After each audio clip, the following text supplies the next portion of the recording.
E o curioso nesse livro de ensaios é que eu trabalho com uma salada de informações, no sentido, por exemplo, eu trabalho com uma entrevista, depois eu vou para um livro, eu vou para um artigo acadêmico, depois eu vou para um filósofo famoso.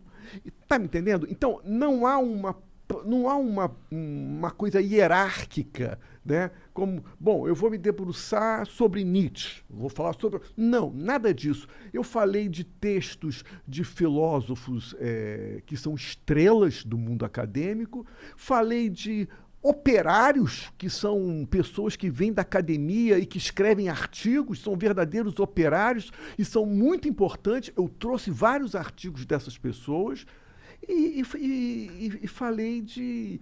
trouxe um livro de um escritor russo, Mikhail Zygar, que escreveu um livro sobre o presidente da Rússia, desde o momento que ele tomou posse até os dias de hoje. Né? É um texto jornalístico. Está me entendendo? Então, existem diversas fontes que deram origem aos textos. Está me entendendo? Desde estrelas do mundo acadêmico até livros jornalísticos de um jornalista, como uma entrevista na televisão. Entendi. O título Lulismo Selvagem era isso que... Uhum. Isso daí é porque você usa de base todos esses textos, todas esses filósofos, tudo isso aí, todo esse material tu usa para defender um ponto de vista do mundo pelos olhos de um cara que acredita muito no ideal que o Lula defende, é isso? Veja bem, tomar muito cuidado, porque quando eu falo lulismo selvagem, eu não estou falando do lulismo clássico. Está me entendendo? Porque se você for no PT, nos principais nomes do PT, talvez eles passem uma visão do Lula e do PT que talvez não coadune com a visão que eu coloco ali. Por exemplo, eu já coloco uma passagem que é um dos focos importantes desse livro e que talvez o PT não valorize tanto. São os movimentos de rua de 2013. Aqueles movimentos de rua de 2013 eu participei intensamente. E eu era ligado ao PT. Igual a mim, várias pessoas eram ligadas ao PT. Agora, toma cuidado que muitas pessoas hoje do PT veem naquele movimento de rua de 2013 o ovo da serpente que viria a gerar tudo isso. O fim deles no poder. Bolsonaro, esse pessoal, né, verde e amarelo, né, ali estaria, para muita gente do PT, estaria ali o ovo da serpente. Eu acho que essa é uma visão muito reducionista, não é? E eu posso te falar por mim, que vivi lá no Rio de Janeiro, e foi uma coisa extremamente intensa, entendeu? Por exemplo, estava no poder na época a Dilma. E a Dilma lá no Maracanã, eu me lembro, todo mundo chamou filha da puta, né, e tal. Mas, por exemplo, eu me lembro que naqueles movimentos de rua de 2013, o principal foco, evidente que o PT era um dos focos da crítica, evidente, né? Mas o principal foco ali era o governador do Rio de Janeiro. Entendeu? O lance da passagem. Exatamente, era o governador, e o prefeito, o Eduardo. Uhum. Né? E a gente dizia mesmo, não vai ter Copa. Não vai ter Copa. Né? Então, aquele momento foi um momento... Vou tirar porque eu não estou gostando. Aquele momento foi um momento espetacular, cara, entendeu? E... Porra, vou tirar também, então foda-se. Então vamos só acompanhar. Tá doendo muito o ouvido. Quando invadiram a Assembleia Legislativa, quando quebraram aquilo, eu sempre falo da importância da invasão. Né? Evidentemente que uma invasão pode estar a serviço de más causas. Por exemplo, a invasão do Capitólio com o Trump. Né? Foi uma má... Quer dizer, E a gente não sabe qual vai ser o futuro do Brasil daqui a algum tempo. A gente não sabe disso, né? Pô, a gente sabe que tudo que acontece. Assim, tem várias coisas que acontecem lá fora que acabam vindo pra cá. Bom, né? isso é verdade. E a gente sabe que o Bolsonaro tá louco pra dar um golpe, né? Tá, Porque ele fica falando toda hora. Se É. ele não tivesse, ele não ficava falando. É. Se bem que é burro, né? Se o cara realmente quer dar um golpe, ele não fica falando toda hora que ele vai dar, né? Só eu pega e dá o eu acho que é mais um fanfarrão. É. Entendeu? É Também mais um acho. fanfarrão, porque a pessoa, é como você falou, cão que ladra não morde, né? Sim. Então eu acho que é mais por aí. Ele nem consegue, eu acho.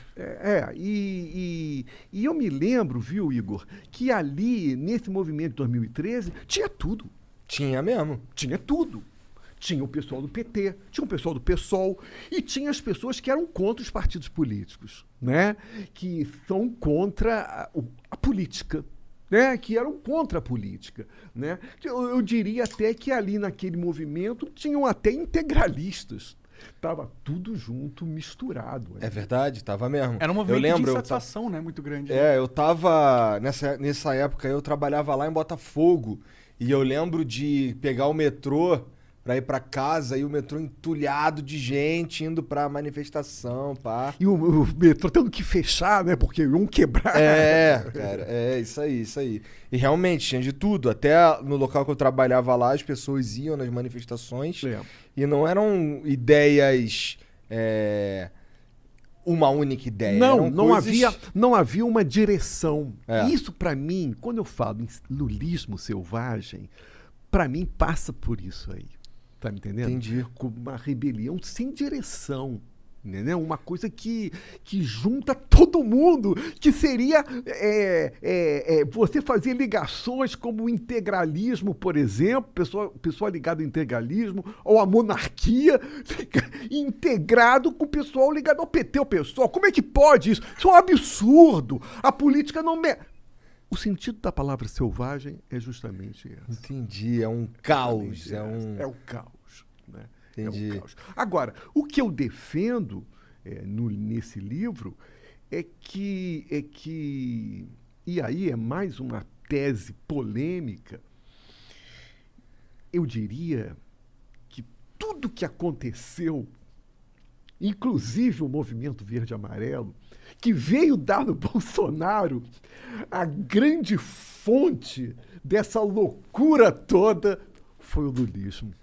E eu não duvido, foi cara. O lulismo, sabe? O que é muito diferente de querer colocar Lula no mesmo patamar de Bolsonaro. É uma outra coisa que é uma coisa ridícula, idiota, que eu vejo muito da Globo News, com aquela Eliana Castanheda, querer colocar Lula no mesmo nível de Bolsonaro. É ridículo isso. O Lula é muito mais sofisticado, né? Estou falando de uma outra coisa, de uma outra dimensão.